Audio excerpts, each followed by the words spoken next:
গুরুদেবকে আমার কোটি কোটি দণ্ডবত প্রণাম। ভক্ত ভাই বোন দিদিদেরকে সশ্রদ্ধ প্রণাম জানিয়ে শুরু করছি অমৃত কথা। এর আগের দিনের রেস্ট টেনে এগিয়ে নিয়ে যাচ্ছি। বাবা প্রতিদিন ব্রহ্ম মুহূর্তে উঠতেন, বিভিন্ন জপ টপ এবং নারায়ণ বন্দনা করতেন।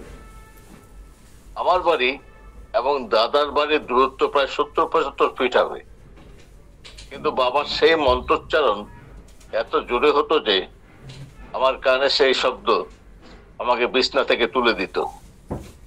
আমি তখন থেকে পাশে মিসেস নেই, বাবার আওয়াজ শুনে সে চলে গেছে বাবার কাছে। বাবাকে প্রকৃত সদ্গুরু বলে মনে হয়েছে, তাই ওনার কাছে দীক্ষা নেওয়ার মনস্থ করেছে। কিন্তু বাদ সাচ্ছি আমি, আমার তো দীক্ষা নেওয়ার বিন্দুমাত্র ইচ্ছা নেই, সেটা ওকে জানিয়ে দিলাম। আর বললাম, তোমার দীক্ষা নেওয়ার ইচ্ছা তুমি নিতে পারো, আমার কোনো বাধা নেই। ওর মন বিধ্বস্ত। পরদিন সকালে আবার বাবার কাছে গেল। বাবা বললেন, চক্কীর্তনের পর বাবা বললেন, মা তুমি কিছু বলবে বলে মনে হচ্ছে।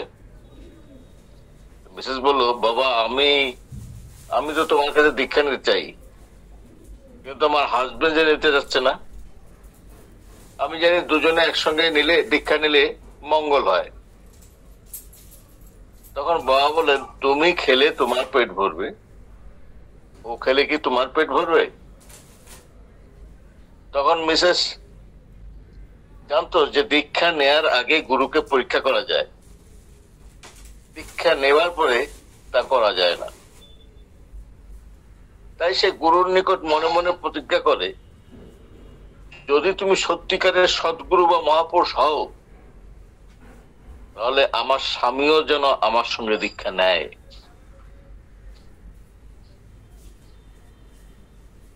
বাবা তখন মিসেসকে বলে, মানে এটা পরবর্তী ঘটনা আর কি, বাবা তখন মিসেসকে বলে, কাল সকাল 6টায় তোমার ওখানে দীক্ষার ব্যবস্থা করো।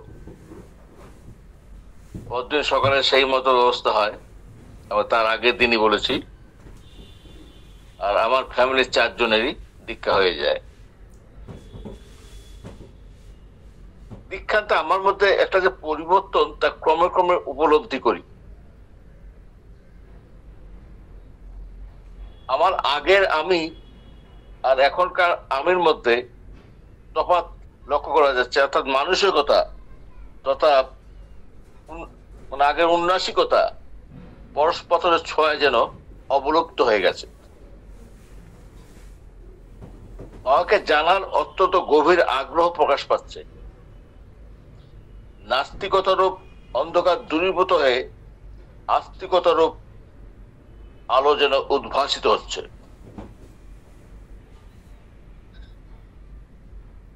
দীক্ষিত তো হলাম,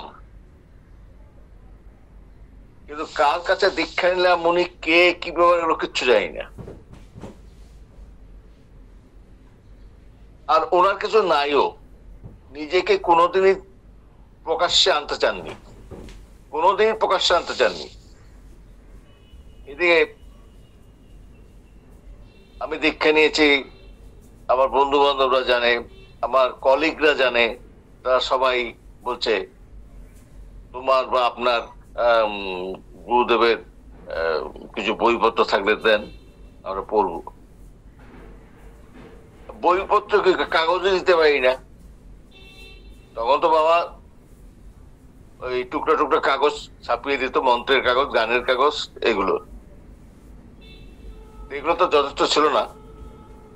যাই হোক, এইটা আমার মনের মধ্যে সাংঘাতিক ভাবে দাগ কেটেছে।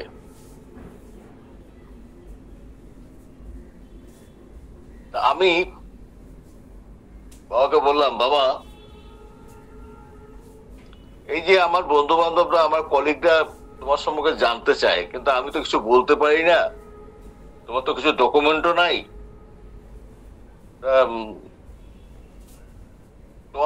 তোমার তো লিখিত কিছু নাইও আমি জানি।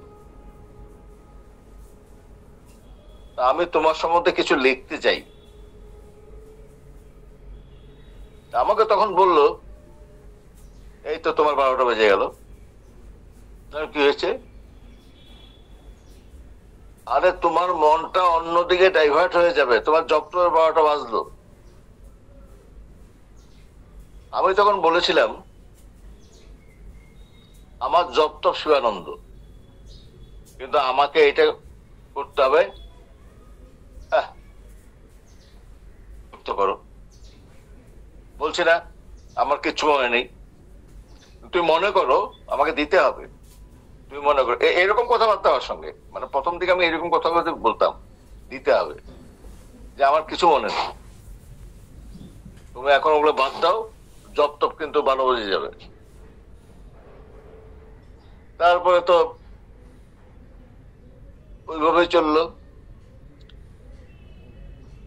বছর খানেক পরে আবার বললাম যে আমি তোমার সম্পর্কে কিছু লিখতে চাই, কিন্তু সাধারণ যারা রয়েছে, ভক্তরা রয়েছে, তোমার সম্পর্কে জানতে চায়, সাধারণ জনগণ জানতে চায়।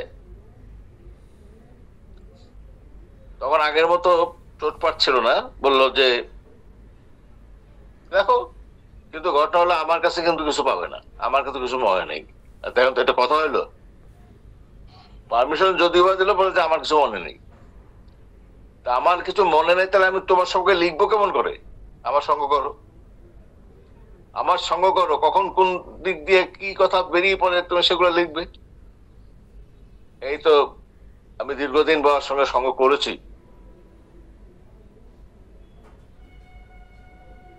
এই করার ফল আজকে যে বইটি আপনারা দেখেন, দৈব বলে রোগারোগ্য, সেই ফসলটা হচ্ছে এই। পরবর্তীতে বাবা স্বীকার করেছেন তুমি এটা ভালো কাজ করেছো। তা আমি বললাম যে প্রথম থেকে তো তোমার সঙ্গে আমার যুদ্ধ হয়েছিল, তুমি তো গেলে যে তোমার মনে নাই, যাই সঙ্গ করো বলে তুমি আমাকে সুযোগ দিলে লেখার। এখন তো স্বীকার করছো যে এটা ভালো হয়েছে। আমি বলবো ভালো হয়েছে কেন, কি জন্য ভালো হইলো? দেখো তোমার এই বই পড়ে মহাপুরুষ সম্বন্ধে সবাই জানতে পারছে, তাদের উন্নতি হচ্ছে। এই যে সিদ্ধ মন্ত্রগুলো, এই মন্ত্রগুলো পাচ্ছে, এটা কোথায় পাবে?